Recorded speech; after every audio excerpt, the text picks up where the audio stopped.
हाय, कसे आहात? तर बरेच दिवस झाले म्हटलं तुमच्यासोबत ना मी माझे जे हेअर केअर टिप्स आहेत ना ते शेअर केलेले नाही. तर आज जी काही रेमेडी मी तुमच्यासोबत शेअर करते आहे ना ती मी 3 ते 4 वेळेस ट्राय केली माझ्या केसांवर.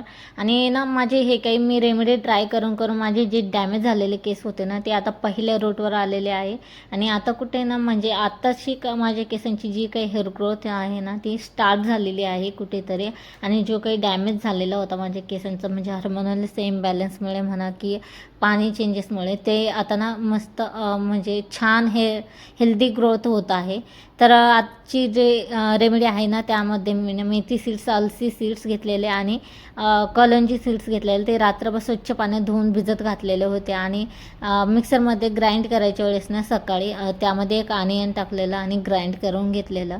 आणि नंतर ना बाउलमध्ये ट्रान्सफर करून घेतल्यावर त्यामध्ये ना एक हाफ कप ना आपलं जे दही आंबट नसतं ना ते घेतलेलं आणि ते मिक्स करून 10 मिनटं साईडला ठेवलं आणि मगच मी माझ्या केसांवर ट्राय केले म्हणजे अप्लाय केलेलं. तर आपल्याला नंतरच 10 मिनटांनी अप्लाय करायचं म्हणजे जे काही केमिकल रिॲक्शन असतं ना त्यांचं ते होऊन जातं आणि आपल्या केसांवर छान इफेक्ट होतो. तुम्ही बघू शकता इथे माझे केस हेल्दी झाले आणि थोडेसे ना आता दाट पण झालेले. चला मग असा होता आपला आजचा व्हिडिओ. आवडला असेल तर लाईक शेअर सबस्क्राईब करायला विसरू नका. चला बाय.